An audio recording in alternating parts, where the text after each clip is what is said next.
আমরা মূলত জুলাইকের পক্ষ থেকে আজকে মার্চ টু ইলেকশন কমিশন আমাদের কর্মসূচির পাশাপাশি আমরা ইলেকশন কমিশনকে স্মারকলিপি দিয়েছি।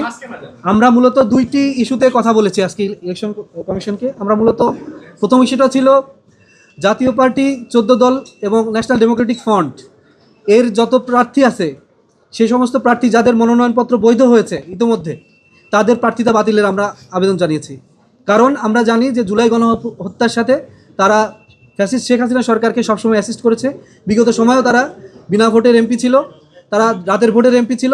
সুতরাং এই সামনের যে ইলেকশন যা হতে যাচ্ছে সেই ইলেকশনে যাতে তারা কোনোভাবেই এই ইলেকশনে যাতে পার্টিসিপেট করার সুযোগ না পায়। দ্বিতীয়ত আমরা বলেছি যে জাতীয় পার্টি সহ 14 দল তারা হচ্ছে আধিপত্যবাদ শক্তির এজেন্ট। এবং গত বছর আপনারা জানেন জিএম কাদের 2023 সালে ইন্ডিয়া থেকে ঘুরে এসে বলেছিল যে ইন্ডিয়া তাকে অ্যাসাইনমেন্ট দিয়েছে এবং কি বলেছে সেটা তিনি মিডিয়াতে বলবেন না। আমরা মনে করি এই শক্তি স্বাধীনতা ও সার্বভৌমত্বের জন্য একটা গুরুত্বপূর্ণ থ্রেট। সুতরাং এই গুরুত্বপূর্ণ থ্রেট কখনো সংসদে গিয়ে জনপ্রতিনিধিত্ব করতে পারে না। সেই জায়গা থেকে আমরা জুলাই পক্ষের শক্তি আমরা মনে করছি, জুলাইকে মনে করছি তারা অচিরেই নির্বাচনে অংশগ্রহণ করার গ্রহণযোগ্যতা হারিয়েছেন। তো সেই জায়গা থেকে আমরা ইলেকশন কমিশনকে বলেছি তারা তাদের প্রার্থিতা যাতে অবিলম্বে বাতিল করা হয়। এবং ইতিমধ্যে আমাদের এখানে বোরমাত মাহমুদ ভাই আছেন, আমাদের জুলাইকোর পক্ষ থেকে আমরা রিট করেছি হাইকোর্টে।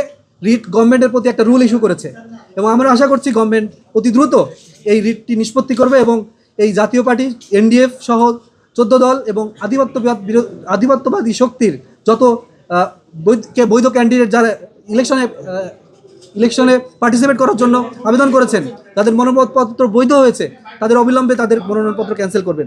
দ্বিতীয়ত আমরা বলেছি যে আগামী ফেব্রুয়ারি 12 তারিখ যেহেতু একটি ঐতিহাসিক ইলেকশন অনুষ্ঠিত হতে যাচ্ছে সেই ইলেকশনকে কেন্দ্র করে দেশের আইন শৃঙ্খলা রক্ষা পরিস্থিতি যাতে উন্নতি করা হয়। এবং আমরা ইতিমধ্যে জানি যে দেশের পুরো কাঠামো এখন ইলেকশন কমিশনের ভিতরে চলে গিয়েছে, তাদের তত্ত্বাবধানে চলে গিয়েছে। সুতরাং আমরা তাদেরকে বলেছি যে অবিলম্বে যাতে দেশের আইন শৃঙ্খলা পরিস্থিতি উন্নতি করার জন্য যে অবৈধ অস্ত্র ঢুকেছে আমরা পত্রপত্রিকার মাধ্যমে জেনেছি সেগুলো যাতে অবিলম্বে উদ্ধার করা হয় এবং সেই সাথে ইলেকশন আয়োজন করার ক্ষেত্রে একটি লেভেল প্লেইং ফিল্ড তৈরি করা হয়। আমরা দেখেছি যে বিগত ইলেকশনগুলোতে নির্বাচন কমিশন একটি বায়াসড আচরণ করেছে, একটি বিতর্কিত ভূমিকা রেখেছে। যেহেতু দীর্ঘদিন পর একটি সুষ্ঠু নির্বাচন অনুষ্ঠিত হতে যাচ্ছে বলে আমরা আশা রাখছি, জুলাই বিপ্লবের চেতনাকে ধারণ করে আমরা মনে করি ইলেকশন কমিশন সেই কাজটি করবে এবং সেই জায়গা থেকে কোনো পক্ষকে সুবিধা না দিয়ে তারা ভূমিকা রাখবে। তো এই জন্য আমরা ইলেকশন কমিশনকে বলেছি এবং তার পাশাপাশি আমরা ইলেকশন কমিশনের যিনি অতিরিক্ত সচিব তাকে আমরা আমাদের পক্ষ থেকে একটি স্মারকলিপি দিয়েছি।